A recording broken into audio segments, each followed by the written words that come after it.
Hey everybody, it's Marvin here. Today I want to talk to you about execution.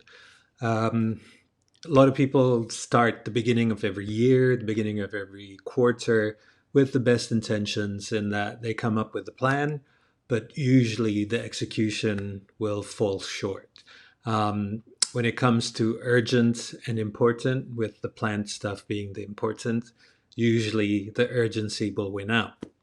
So let's take a look at what happens, what causes it to happen, and what we could do to tweak it to make sure that our execution is pretty much flawless and you get your plans done. So the first picture I'm showing here is basically the average year of a person, of a company. In that, at the beginning, we're all excited. We've got the energy and the attention on the newly planned things that we want to do. But usually around February or March, people stop doing their resolutions or you stop working on your plans because the urgency has taken over. You've maybe planned too much, and then everything sort of dips. And then the next year, it repeats again. And so the conventional business wisdom have moved on from going from an annual planning cycle going into a quarterly planning cycle, which is great because now everything's chunked down and you've got smaller bites to work on throughout the year. The problem here is that, well, number one, you've got a series of sprints. So there's 4 sprints a year, but there's hardly any breaks in the middle. So as soon as you finish one race, you're asking your team to start another race.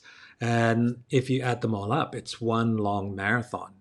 And if you think about the next year, everything begins again. It's a never ending marathon that you're asking people to go on.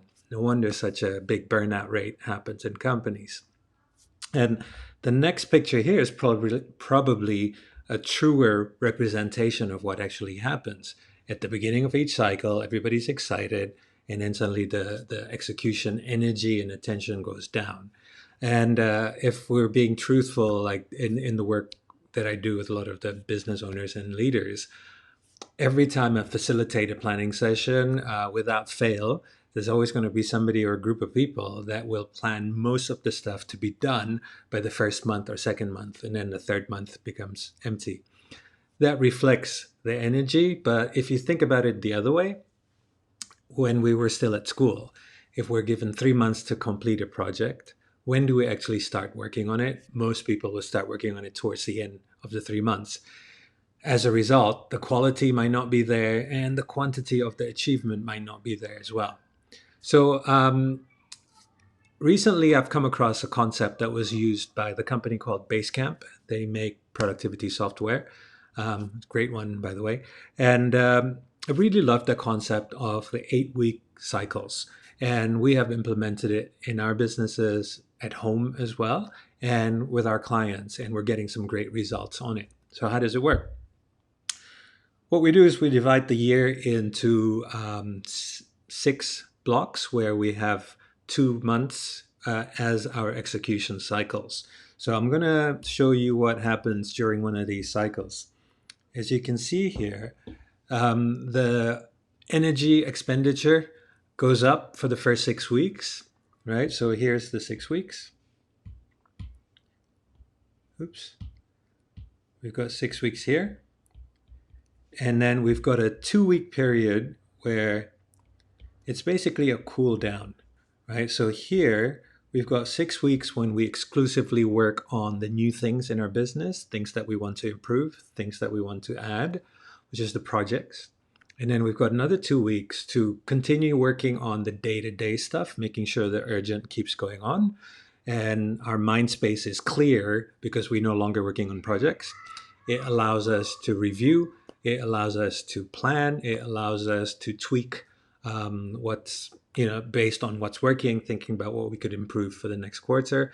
It allows us also to have time off, right? And then you go into the next period, going into an execution cycle again.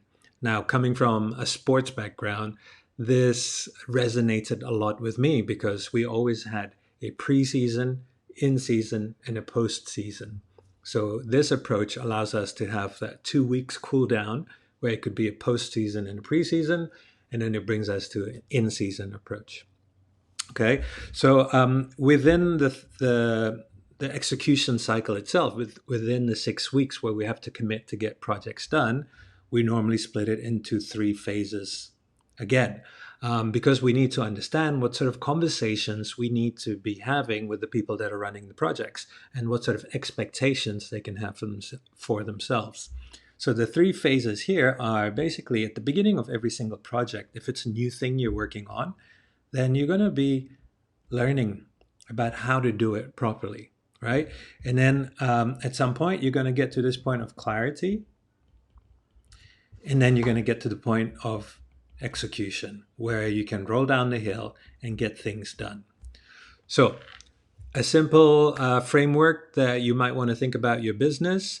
If you want more details, drop me a note. We can have a chat about implementing this in your business.